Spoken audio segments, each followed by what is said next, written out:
slides here.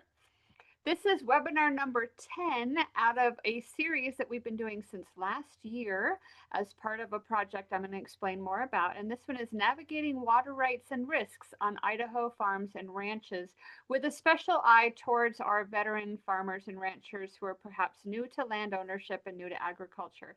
But the topic is going to be universal, really, across the state. Our guest presenter this morning is Kate Englund, who is a water resource agent with the Idaho Department of Water Resources. And just a few tips. So if you're having any trouble with the webinar, accessing the webinar, I ask you to please close any other programs that you might have running on your computer. Also check your sound. If you're having problems with clarity, etc., it might be on our end, but it might also be on your end. You can try changing your audio settings. Up on the top left is where I see the microphone button on my computer. And then if you, for the webinar, the guests, so all of you who are participants, do not have your camera or mic access, but you can type in any questions into the chat. We're going to be monitoring that, and we'll take some time throughout the day, the morning, to answer those. And then to let you all know too, hold on a second. Yes, that this webinar is being recorded, and we will be making the recording available. All right, we are recording the webinar, so we did have quite a few people that wanted to join us live and could not, and they were going to want to watch this later. I'm also going to remind you that at the end of the webinar, a very short two-minute survey is going to pop up at the end, and it's really valuable for us to get this information, and I'll talk about why that is in just a second. So welcome to the webinar, and I'm going to talk a little bit more about this project and the programs that we've been doing as part of it and kind of where we're headed. So University of Idaho Extension and the Farmer Veteran Coalition have collaborated on this project because we're both committed to improving the economic opportunities and the quality of life for our military veterans who choose agriculture as their next mission. This webinar is part of a larger University of Idaho and FVC coalition program aimed at reducing the risks for military veterans who are engaging in agriculture. This project is funded through a Western Extension Risk Management Education Center grant. We've got one more month on this grant. This has been going on since 2024. This project has presented multifaceted production, marketing, financial, legal, and human risk management education to both new and beginning veteran farmers and ranchers around our state. And it has included monthly webinars, podcasts, and also we've hosted regional in-person workshops and tours all around the state. So if you're just coming to us now, those regional in-person workshops have wrapped up for this project anyway. This is the last webinar in the 10 webinar series. And just last night, we made live our 10th and final podcast in the series. And I'll share more about those. So who we are, I'm Ariel Agenbrod. I'm a University of Idaho area extension educator. My focus is community food systems and small farms. I'm located in Boise, but I work regionally with a lot of my food systems programs and also statewide when it comes to farmers markets and our veterans programs. And Connie May, who's also on the call here, who is a retired Air Force, she's been our program coordinator for our veterans programs for almost 7 years now. She's also the president of the Idaho Farmer Veteran Coalition, Idaho chapter. So a little bit about the Farmer Veteran Coalition. If you're not yet a member, it is free to join. You do not have to be a veteran to join. You can be, like I am, a supporter, an advisor, an ally. It is the nation's largest nonprofit assisting veterans with careers in agriculture. It's been around since 2009. Our Idaho chapter is, I think, celebrating the second, almost third birthday. Connie will have to clarify for me. But we're really working to try to bring veterans together, no matter what scale of agriculture they're interested in, from backyard sustainability to, full-fledged multi-100-acre farms. We really want to try to make those connections, help veterans learn from each other, access the resources that are out there to help them. Something very special in Idaho is that we've merged the FBC Homegrown by Heroes branding with the Idaho Preferred State Marketing brand. So anybody who is a veteran and also growing and producing products here in Idaho can apply to have that label on all of their products, which is a really great way to let customers know that you are Idaho grown and produced and you're a veteran doing the producing.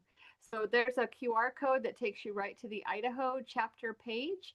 You can also email us, you can reach out on the chat, and we can give you information on how to join.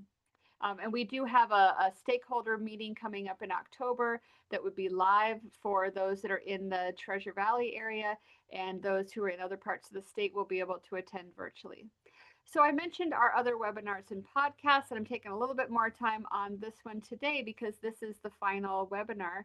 We have 10 recorded webinars available on demand, everything from today's management of water rights to mental health, to we had one on using cover crops, on integrating crops and livestock. We've just marketing that really covers the whole range of all the different types of agricultural risk and some things that can help mitigate those risks. So there's a QR code and a link to get to the YouTube channel where all of those webinars have been posted.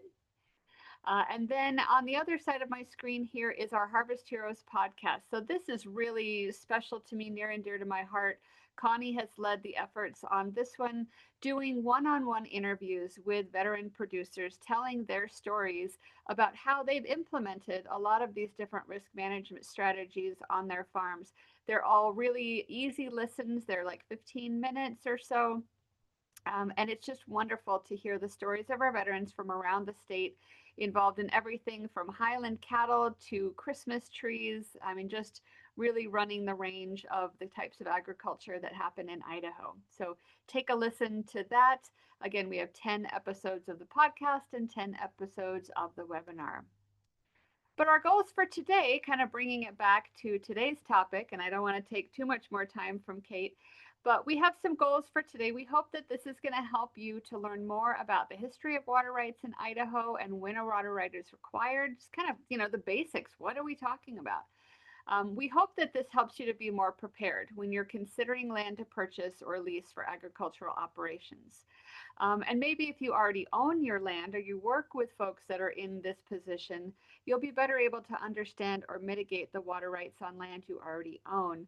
And then lastly, identifying who can help you with these sometimes complex, emotional, and controversial issues. This is a really big topic because water is life, whether it's for us, whether it's for our animals or our crops. And so understanding how much water you have access to, how you can use it, and how to make the best use of that water is absolutely essential to agriculture in Idaho. So I've got a little bit of information about the Idaho Department of Water Resources, which I'm sure Kate will go into in much greater depth as she introduces herself. But the mission of Idaho Department of Water Resources, this is a state agency. It's to serve Idahoans by ensuring their water is conserved and available to sustain the economy, ecosystems, and quality of life. Their vision is to achieve excellence in water management through innovation, efficiency, planning, and communication. And then there's some other things there. We really want to thank Kate and the Idaho Department of Water Resources for making the time to share with us today and to bring this topic to our audiences. So I'm going to stop my share and we practice. So I think Kate's going to be able to bring her screen up. The pressure is on. Hi, guys. Let's see. And I want to remind you that throughout the recording or throughout the presentation, please feel free to put your questions into the chat and we will take time to answer those. So I think what we need to do is switch in the display settings from presenter view to, because we're seeing your notes. Oh, you are? Okay, let's see. And it does this up at the top on display settings. Yeah, you can change that.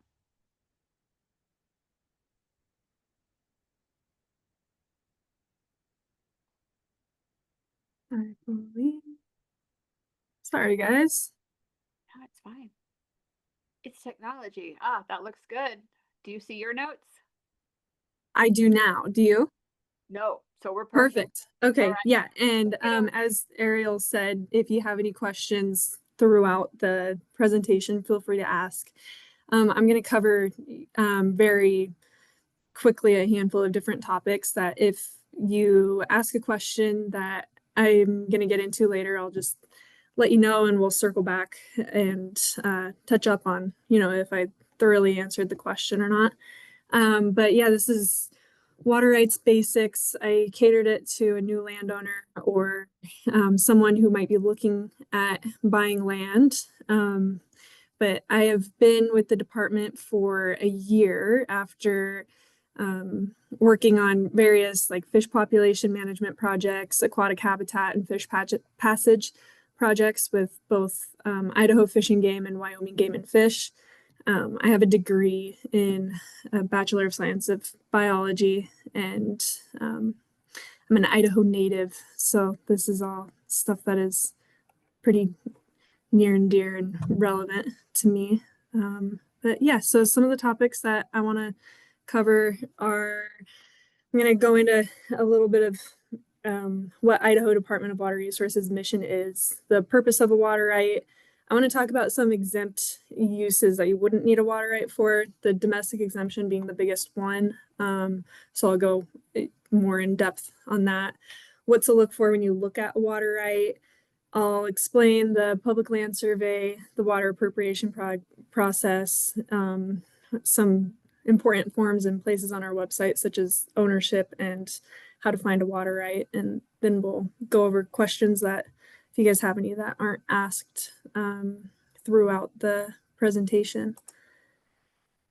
So the Department of Water Resources helps supervise the appropriation of surface and ground water, since water is a public resource. It isn't owned by the water right owners. We do this by approving or denying applications to appropriate new water. We help people make changes to existing water rights to meet their current needs. We maintain and archive water right records and oversee the delivery of water in times of shortage, which can be a very hands-on task that includes a lot of in-person assessments. So the department creates water districts that are run by an elected water master. So the purpose of a water right is to divert water from its source to put it to beneficial use. And they help us provide order to a system for the department and individual water users to help reduce conflict between water users, since we're in the arid West where water is limited and not all needs can be met for all water users all the time. We use something that I'm sure you guys have heard about, the prior appropriation doctrine, with the classic line of first in time, first in right. That sort of derived from the California Gold Rush era, where a conflict arose between two miners and resulted in a case between it was the Irwin versus Phillips case in 1855, where the California Supreme Court ended up ruling in favor of the first water user, and we've sort of stuck with that, the first in time, first in right. So something that's really important to look out for if you buy land with a water right or secure a new water right, the priority date is what we will look for in the first in time, first in right instance. There are some restricted areas to watch out for, and that's something that the prior appropriation doctrine will be really important for in case of shortages on drought years, or in some of these areas where the resource has been depleted a little bit. So we have moratoriums, critical groundwater areas, and groundwater management areas that will restrict new appropriations to prevent injury to senior water users. Just like some quick definitions is a moratorium area is an area that the department has suspended, limited, or modified related activities, such as restricting drilling new wells or increasing water use, can be prohibited in these areas. I don't know if you guys have heard about the Eastern Snake Plain Aquifer. That's a really big moratorium for the state. A critical groundwater area is a groundwater basin that doesn't have sufficient groundwater to provide a safe supply for irrigation and any other uses that at the current rates of withdrawal, and that will include the projected rates of withdrawal. And the department can deny a new application if the point of diversion in this area lies within these areas.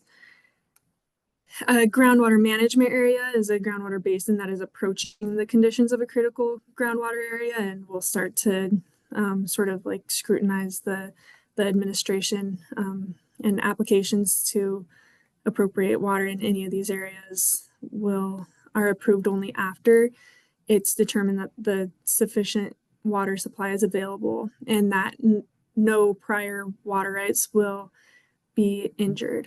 So this map here is just the critical groundwater areas and the groundwater management areas in Idaho. The bright red outlined areas are critical groundwater areas, and the maroon are the groundwater management areas. So this is a public map, something that could be worth looking out for. And if any of you guys are thinking about buying land, you can always call the department if you aren't sure if you fall within any sort of restricted area, and we can help verify that and any other kind of big red flags to look out for before committing to buying land. Something that you may not need a water right for, this is our most common use, is the domestic exemption, which defined by Idaho Code 42-111 is the use of water for homes, organization camps, public campgrounds, livestock, or any other purposes in connection therewith, including the irrigation of up to half an acre, as long as the use doesn't exceed 13,000 gallons per day, or any other purpose if the total doesn't exceed 2.8 acre feet annually. The most common use for the domestic exemption that we see is a single home on a private domestic well outside of a subdivision that provides water to the house and half an acre. Something that I think is really important to point out regarding the domestic exemption right now is that as of July 1st, there has been a revision to the statute, basically prohibiting people in a restricted area, such as a moratorium or groundwater restricted area, that you can't put a new subdivision in a restricted area and expect every person to drill their own well and still be able to irrigate their lawn. So within a restricted area, the domestic exemption no longer includes the irrigation of half an acre. And I see some chats. So is that for ground and surface water? For the domestic exemption, that does not include surface water. And there's a couple other exemptions to kind of point out. If you drill a well and run into low temperature geothermal water, which is water that's 85 degrees or more, that can't be used for the domestic exemption because geothermal is seen as a separate resource than cold water. And the domestic exemption is also only going to serve one single house. So like a multiple ownership subdivision will not count. And so the chats aren't, yep, the domestic. Yeah. So yeah, those are some of the exceptions to the domestic exemption.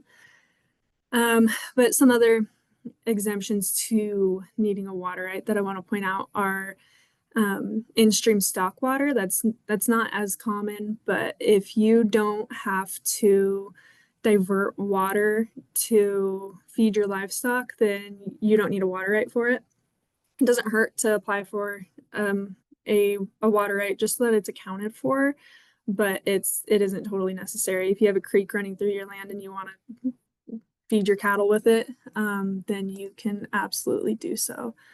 So say a 1928 surface water right cannot irrigate a half acre. You can, it just wouldn't be seen as a part of the water right. Like if you are not in, if you own farmland sort of in the middle of nowhere, you aren't in a restricted area and you have a domestic well with the household that is associated with the farm, you can irrigate the half acre.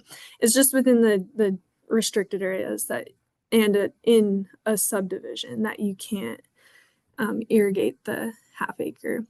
And the reason for that is the department was seeing some people over the ESPA putting in subdivisions and just poking it full of holes, and overall, with the subdivision that looks more like this, they're irrigating not just half an acre, but that's going to be a handful of acres. But yeah, so we sort of started prohibiting that. You also don't need a water right to fight an existing fire. That's a question that we get a lot. But if you wanted to store water for fire protection, then that's when a water right would be necessary. This is an example of a water right license. This is the city of Boise, one of their municipal rights. It's a smaller municipal right, but some important things to look out for is the water right number up at the top. When you apply for a water right, you will be assigned a water right number, and throughout the application process, the permit process, and a license, that water right number will stay the same, and it'll just always be referred to as, the city of Boise has this one for 63-12575. The priority date is established right at the top of the license. That date, so March 29th, the year 2000 for this water right, that's the date that the department received a complete application. So if you want to apply for a new right and you apply for it, the day that we receive the complete application is going to be your priority date. We have the water source. This one is groundwater, the nature of use, and then a legal description for where the water is used and where water is diverted from, and the authorized quantity. So these elements of the water right are considered requirements for this water user. Sometimes we will write a permit or a license with additional requirements. So these conditions are pretty standard. This is just for 3 acres of greenbelt irrigation, but sometimes, a common requirement that we will throw on a permit or a license is a combined limit. So if you buy land that has an irrigation right, but you find that you need more, we'll throw a condition on the license saying that, these 2 rights, the new one and the previous existing right, are only allotted a certain amount of irrigation. You can't stack them on top of each other and like double the right. If you inherit a property, do you have to apply for a new water right, or does one also inherit the original right? Yeah, so you will inherit the original right so long as the place of use is appurtenant to the land that you inherited. And I'll go into more details about that for submitting a change in water right ownership and what that will look like. So the water appropriation process, just assuming that you wanted to apply for something brand new, is you will apply for the proposed use to the department. And like I said, that's when the priority date is established. And we are required to advertise all new appropriations. So this really just looks like 2 consecutive weeks in the local newspaper and on our website, and with a 10-day kind of like buffer period for protests to come in. So it comes out to almost a month of like a protest period, just allowing nearby water users to express any concerns if they think that your new appropriation would injure theirs. Then they have a chance to let us know. If a protest or if an application is protested, we can't move forward until the protest is resolved. That usually looks like some certain stimulations between the protestee and the water user. So, or sometimes they're just withdrawn and we can move forward. But if the application isn't protested, or if it is and we resolve it, then the department will consider the application against Idaho Code 42203A. That basically just what we're looking for is that the application was made in good faith, that it's aligned with the local public interest, doesn't create any injury to the natural resource in regards to fish, wildlife, or even just the water supply for the source that you're pulling from. And then after we do that, we will issue a permit to where the water user has between 1 to 5 years to develop their use. And as soon as the use is developed, you can submit a proof of beneficial use to the department that will let us know that you're ready for a field exam, and we come out, assess the system, and issue a license. And once you have a license, you have that forever. The permit lapses, but a license will not. So that being said, if you get to the end of a 5-year development period and for whatever reason you weren't able to develop the use, say it's finances or like we saw a lot of COVID impacted system development, that people let us know that they needed an additional 5 years, you can submit that. You aren't required, there's more options than just a proof of beneficial use at the end of the 5-year period. I saw a question about wells on reservation lands. It's a great question. I don't know of any, but I can see how that would be an issue. I think that's probably something that I'd have to dig into a little bit more. I want to talk about the public land survey, because on a water right, an application or permit, we always describe the place of use and the point of diversion with the public land survey, which includes the township and range description. The township is, the horizontal lines, running, north to south. This one here is the 11 north, with the range lines providing vertical axis. This one is 7 east. It's just a point that I think the township and range is 36 square miles, starting on the Wisconsin Illinois border, and they just sort of worked their way, outwards. But the township and range is broken down into 36 1 square mile sections that are referred to. So I have highlighted the 29th section.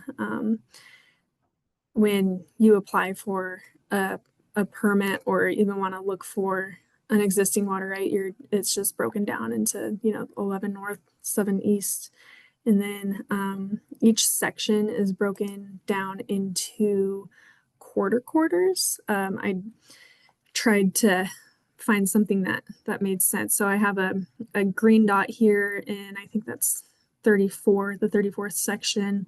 And they are split into, those yellow lines are quarters. So 4 squares, they're broken down into further. The quarters are the quarters of the quarters within the section. So we have, I've highlighted the southwest of the northwest quarter, and these legal descriptions are referred to throughout the entire process. But since the boundaries are not always straight or flat, an example of these quarters, like showing irregular boundaries, would be the state line. And then this is when we use government lots. So this is the Idaho-Oregon border right along the river. And what would normally be just the northwest of the southeast quarter has a lot, and then the remainder of the northwest of the southeast is just going to be over in Oregon. So if you see a government lot on the public land survey while you're filling out an application, or even referring back to an existing water right, it's important to honor those, and that's what those numbers are. So a change in water right ownership, this is, when they would be important to refer back to if you inherit land, or even if you buy land. The water rights are appurtenant to the land, they don't move with the owner. And Idaho Code 42-248 encourages people within 120 days of a change to submit a notice to the department that the ownership of the land has changed. Obviously, we see a lot of notices come in that have been more than 120 days, and that's perfectly fine. But they should be submitted, and I'll show you on our website here in a second where you can find that form. But a notice can be sent to the department along with any sort of conveyance document to reflect the appropriate ownership change. So like deeds, court decrees, plat maps are very helpful in this instance. But yeah, so those are important to, for our record keepings, to let us know that ownership of the land has changed. Something that we see pretty often is land gets parceled out, and a water right will be split in accordance to the size and proportions of the water right. So what the process can look like, say if you have a 10-acre parcel that you sell half of, and originally you had 10 acres worth of irrigation, and you sell 5 acres to somebody that you don't know, you can submit a change in water right ownership to the department, but only stating that half of the land has been sold and it will be split accordingly.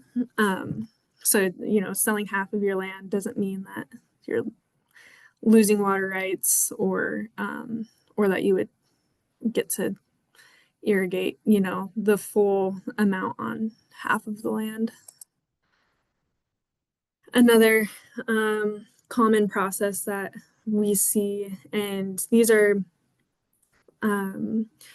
pretty important in a closed area like a moratorium, or any sort of like groundwater management area where like the resource might be a little bit more scarce, is a water right transfer. Or even say you want to honor or keep the priority date for a right from the 1800s that was appurtenant to the land that you just bought. But if it's for something like stock water and you want to irrigate with that same amount of water, you can apply for a water right transfer. And it's not just the change in nature of use that those are relevant to, but You can change the legal description of the place of use, a point of diversion. That's a very common one and a very easy transfer to approve, because it's very common that people need to replace wells, and sometimes you have to move them more than, you know, the with from outside of the 40-acre quarter, because if the legal description changes for the point of diversion, you'll want to make the department aware of that and submit a transfer. But also the period of use for a water right can be changed through the process of a transfer.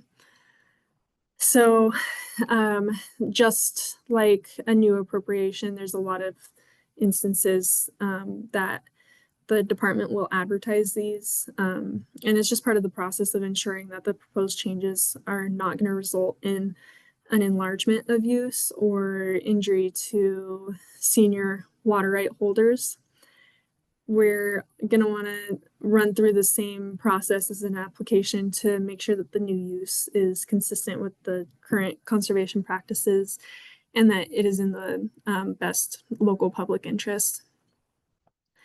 We can either approve or deny a water right transfer, so it's pretty important to keep in mind that a change in water right cannot be recognized until an approval has been issued.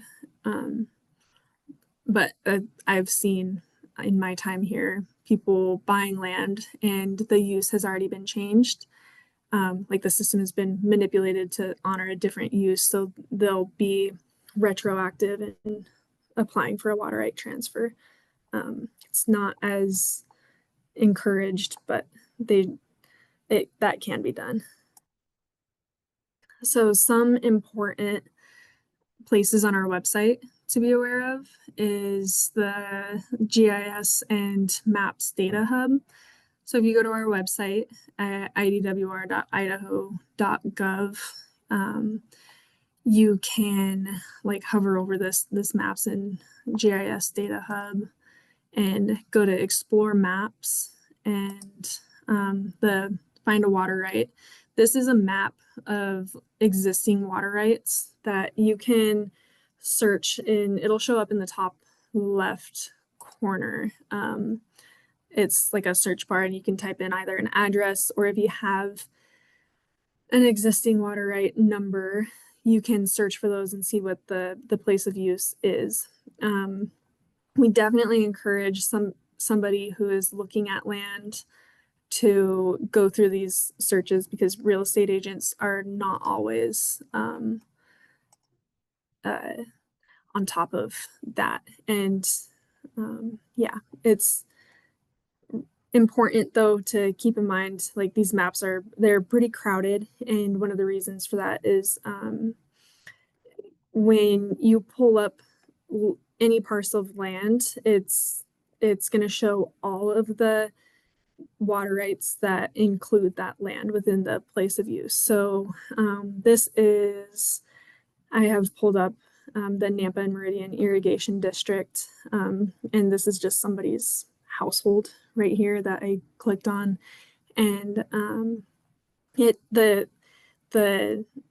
outline in blue shows the Nampa and Meridian Irrigation District service area. And the reason I wanted to point this out is because if you bought a small farm and you were within the irrigation district service area, something that we're going to look for is that you do or do not have shares available. And it's not to say that a new water right wouldn't be approved, but we would probably condition a new permit within that area to use the surface water first. Like if you wanted to drill a well and irrigate from it, but there was also surface water available, we would just place a combined condition on there.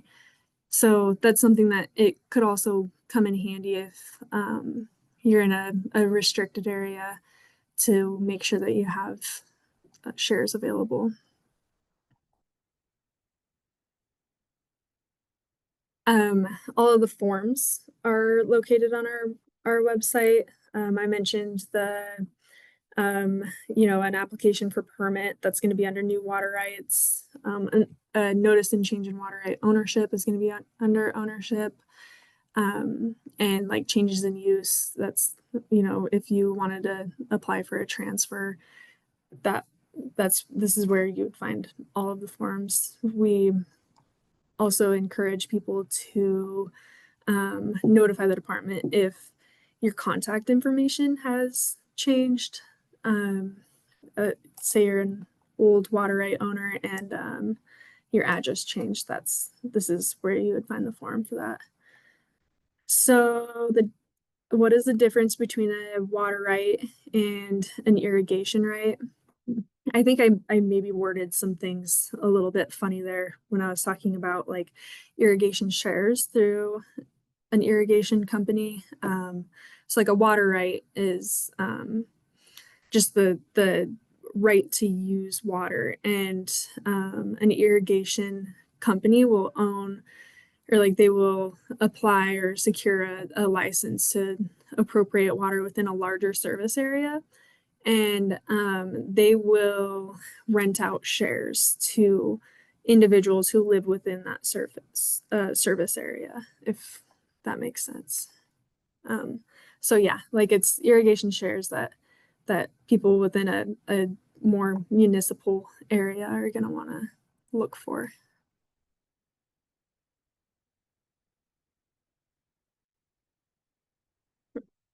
We are always here to help. We have in every regional office. I don't know where you guys all are throughout the state, but I'm over here in the Western office, but every office has a certain amount of water right agents that are available to answer any questions that you guys have. And we definitely encourage you guys to reach out before buying land or applying for water rights, if you want to make sure that you are in an area that may or may not be restricted. If you're close to the boundary of any of those, you can always reach out to us and ask. What if I look on the map and don't see my domestic well that has been in place since the 40s? Other newer wells show on the map. That is a really fun topic for us because we didn't really start recording wells, like well information or keeping really any data on them until I think it was the 60s. So that makes perfect sense. It's totally expected that your well from the 40s is not going to have any data on it. It's unfortunate because that's something that comes up a lot, but it's also not anything to worry about. I think it was probably like I don't want to say a year, probably like the 70s or 60s that groundwater even needed a claim to it. So it's, kind of going back in time is a little difficult, but chances are you're okay to operate under the domestic exemption with your well from the 40s. What is the website to show the current water call priority dates? Let's see. So the current water call priority dates, is that for a restricted area or just individual licenses? And then for us, that was our septic system. We had to give Central District Health our permit. That wasn't a file. Yeah, that's a fun one. And that's the septic systems is, and the water quality and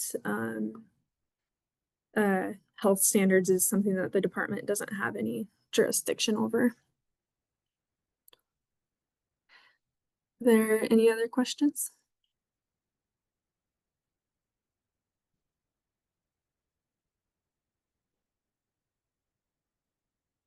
Yeah, so good question.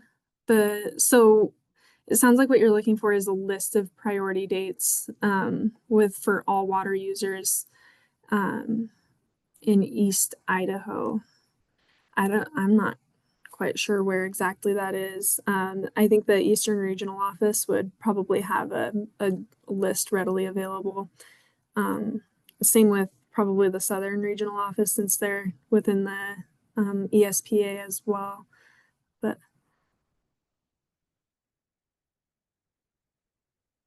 your 1928 date is not even high enough to water right now. Wow, that's wild. So IDWR works with irrigation districts. It's pretty hands off. They just have secured water rights through us. And as far as allocating their water, they their shares are sort of their business, and they have their own systems going. I think in my experience, every irrigation district sort of manages their shares a little bit differently.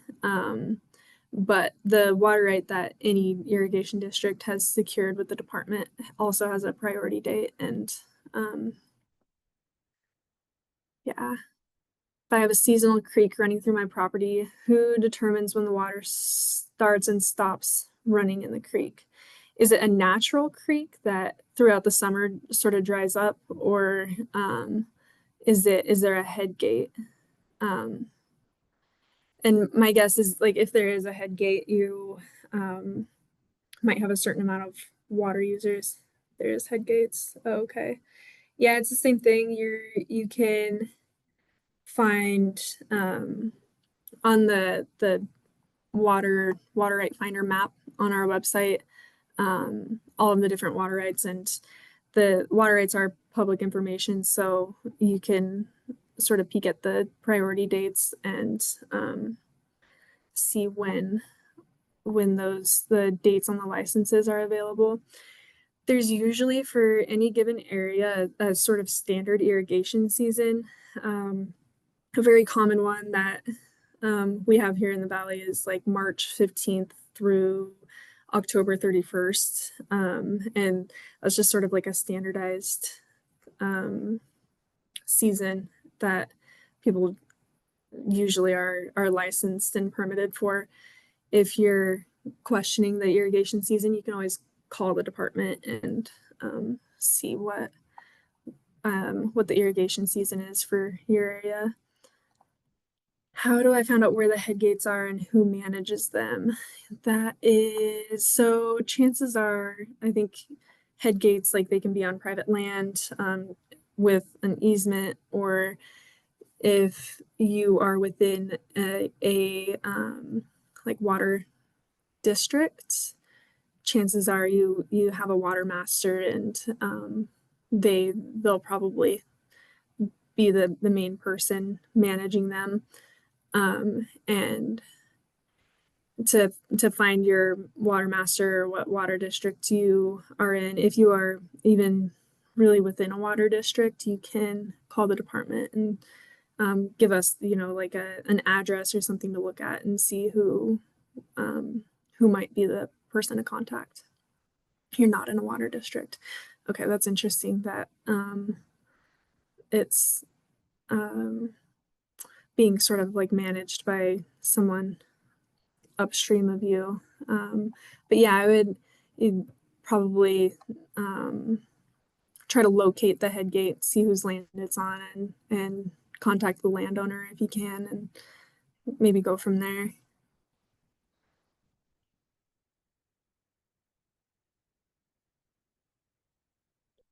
Yeah. Yeah, thank you guys for the questions. Do we have any more?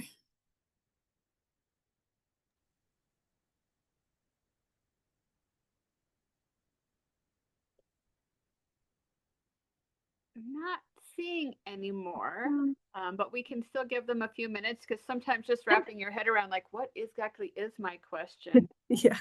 Yeah, absolutely. Okay, so to confirm, sounds like a question coming. Yeah, this stuff is very with such a long history, and people do get pretty emotional over their water, and it's definitely time to I inform the public on some of these topics, and be very hands-on. Yeah, What if was that? someone is looking at a piece of property, and then maybe they're not necessarily getting all the information from their realtor or whoever is working with them, is that absolutely Mhm. something they can come to IDWR for to get the full story? And Absolutely. Yeah. And we encourage people to do so because real estate agents, sometimes they're very much on top of it and have, a lot of experience with land with water rights and they'll um, have their clients' best interest and do all the research for them, but sometimes they don't. It's even if I think a water or a real estate agent gives you some information about the water on some land that you're looking at, it never hurts to call the department. Okay, so I thought I saw a question pop up about curtailment. wonder if she's rewriting Oh, it. okay, not the Okay, best way to phrase, but in that what makes more sense. instances can you lose your right? Um, And I think I saw something regarding the water supply bank and the way that you stated that first question. But you can lose a water right if it isn't used for 5 years, and that to prevent that, you can rent your water out to the water supply bank for up to 5 years, and you can always you know uh, rent it out for multiple 5 year periods. If say you go like 15 years, you can do three rental agreements, and that will protect your water right from forfeiture. Yeah, curtailments as well. If you're curtailed, you aren't gonna lose your water right if you're curtailed for 5 years. What are the regulations to dig a pond to hold runoff water, which might be used for firefighting or to move snowmelt away from your home? Um, yeah, so ponds, we always recommend that you just go ahead and apply. And fire protection storage also requires a water right. But if you the pond can fit under the domestic exemption, if it's like a super tiny pond, but that is less than 2.8 acre feet. But go ahead and apply regardless. Um, a water right equals my ability to irrigate with my private well versus an irrigation right equals rented share from a canal. Basically, yes.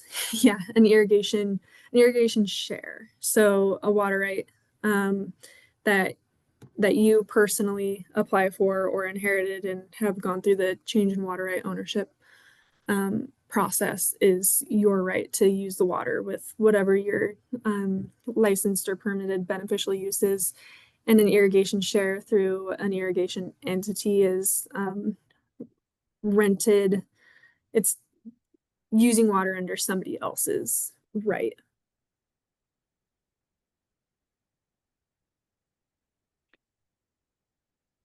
And is this your last slide, Kate? It is, yeah. I Yeah. was So trying we to can, share mine at the same time, but it was being funny. okay, here, I'll stop sharing and All right. And we certainly still have time for questions. I didn't want to cut any of that off. yeah, absolutely. And yeah, we love helping people and answering these questions. And I think that the department is full of some very knowledgeable people who, if you call the regional office for wherever closest to where you're located, we always have somebody on hand that can help you guys through any of these changes to water rights or land ownership and any of that stuff. Great. Oh, we got one more question. I think it's 2.8 acres. Let me pull up the ponds get so tricky for us. So we have a couple of guidances that seem to contradict one another, but on our website we have an area that's just like application processing memos, and uh, I'll just like read this to you once I find it. So, an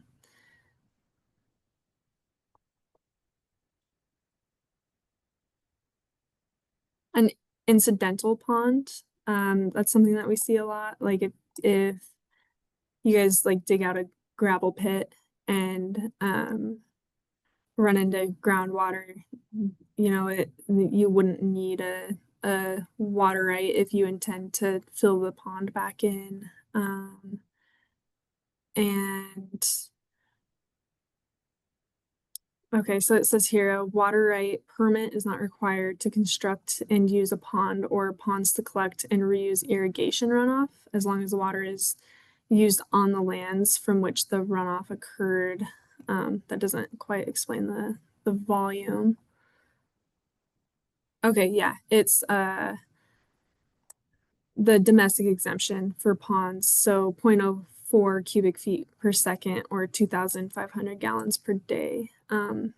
That your pond would not need a water right for. Acre feet. So an acre foot is 325,850 gallons. And that's acre feet annually. So I think that comes down to 2,500 gallons per day. Let me do the math on that.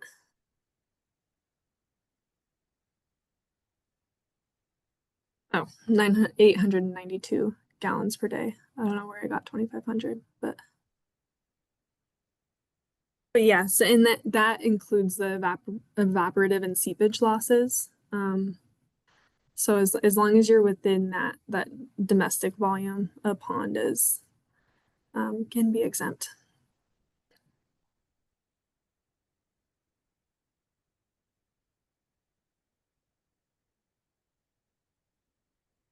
And when I send the follow-up to the recording of this webinar, I will include again the links to the Idaho Department of Water Resources website, as well as any other documents that were shared during today's webinar. Awesome.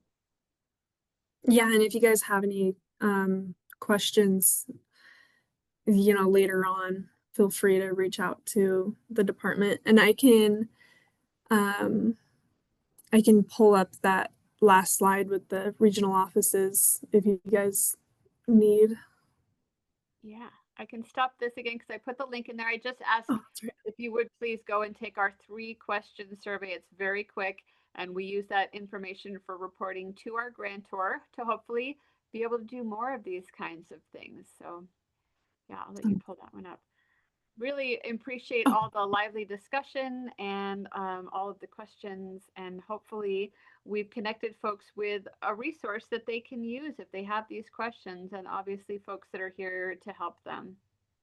Yeah, absolutely. Like I said, the department loves you know, helping the public with these topics, and thank you, veterans, for your services. And I really appreciated all the questions. It was awesome. Well, thank you so much, Kate. We will let folks go, and we will follow up with everyone once the recording has been posted. So thank you again for Awesome. your time today and for all that you do for us. Yeah, thank you guys.